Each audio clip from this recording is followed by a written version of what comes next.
तो आज बात करते हैं एक ऐसे शो के बारे में जो इतनी ज्यादा चल गई कि खुद उसके राइटर्स भूल गए कि वो किसी को मिस कर रहे हैं।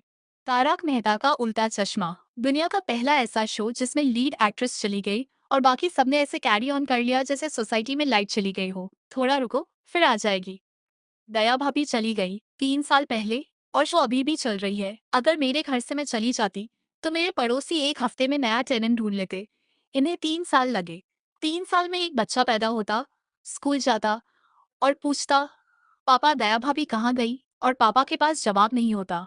तो आज का टॉपिक है, अगर राजस्थान फैमिली की जगह वो नई दया लाते तो क्या होता। ये सुनकर पहले हंसी आई, फिर रोना आया, फिर याद आया कि ये रोस्ट है। तो शुरू करते हैं। पहले ये समझो कि राजस्थानी फैमिली क्यों आई। क्योंकि प्रोड्यूसर्स को लगा कि अगर नई फैमिली लाते हैं तो लोगों का ध्यान हट जाएगा दया के जाने से। भाई, ये ग्रीफ काउंसलिंग है या टेलीविजन? लोग महीनों से पूछ रहे थे दया कहाँ है, और प्रोड्यूसर्स बोले लो ये लो राजस्थानी फैमिली घूमर करो भूल जाओ। या ये तो वो वाली बात हो गई जब बच्चा रोता है तो माँ चॉकलेट देती है, बच्चा ले लेता है। लेकिन हम एडल्ट हैं, हमें राजस्थानी फैमिली से नहीं बहलाया जा सकता। कुछ लोग बहल गए, वो उनकी प्रॉब्लम है।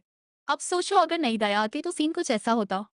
जेठालाल सुबह उठता, चाय पी रहा है, दरवाजा खुलता है। एक नई औरत आकर बोलती है जेठा चाय में चीनी कितनी, और जेठालाल सीधा कुर्सी से गिरता।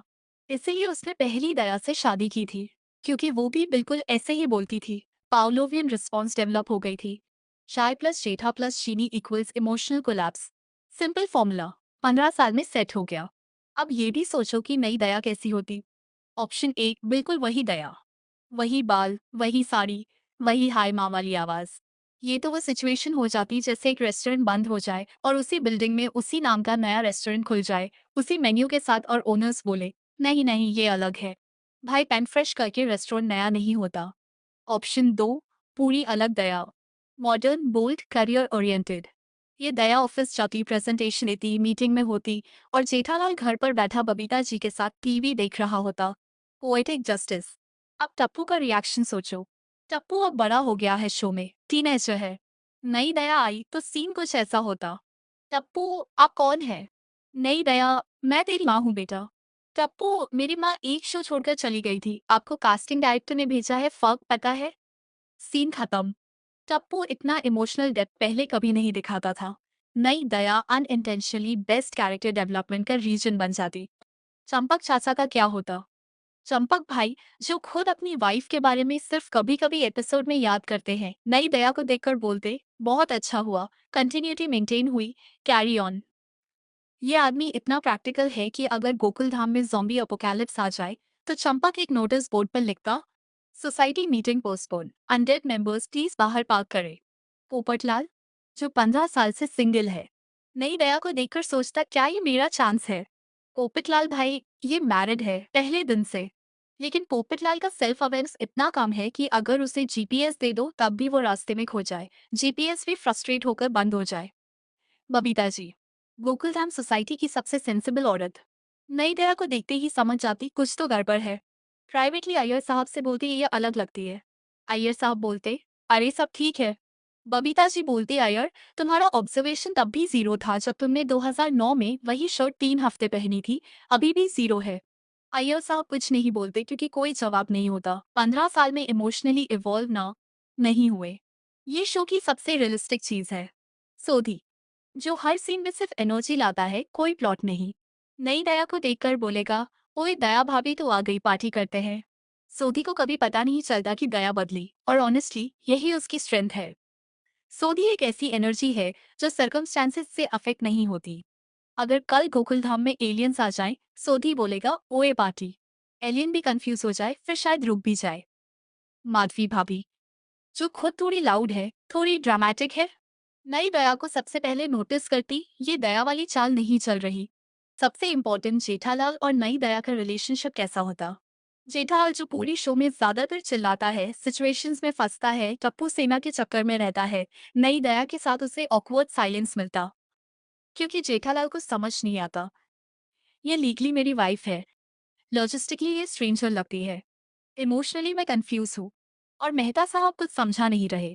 तारक मेहता, जो हमेशा फिलॉसफी से एडवाइस देता है, इस बार खुद कंफ्यूज होता, क्योंकि एग्जिस्टेंशियल आइडेंटिटी क्राइसिस के लिए कोई कोड रेडी नहीं होता।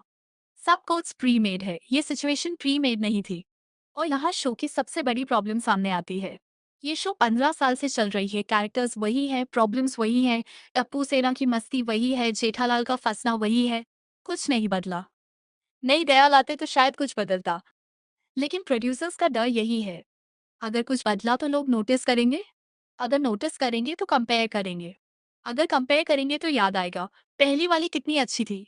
तो सेफ खेला, राजस्थानी फैमिली लाए, नए ट्रैक्स लाए, नए कैरेक्टर्स लाए, लेकिन ओरिजिनल सोल वही रोक दी, फ्रोजन। जैसे सोसाइटी की घड़ी में बैटरी खत्म हो गई हो और कोई बदलना नहीं चाहता, क्योंकि अगर बैटरी बदलते तो टाइम सेट करना पड़ेगा और कोई नहीं जानता सही टाइम क्या है अब। यही तो है टीएम के उसी का असली ट्विस्ट।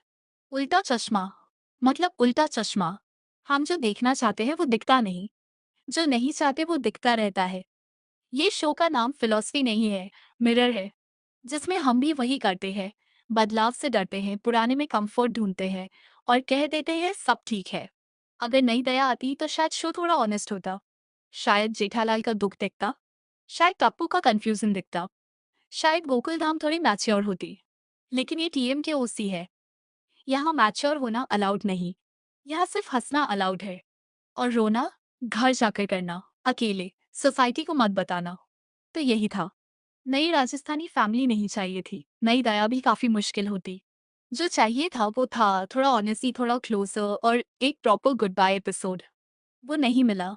तो हम यहाँ हैं, रोस्टिंग कर रहे हैं, क्योंकि रोस्टिंग भी ग्रीफ का ही एक फॉर्म है, डार्क वाला।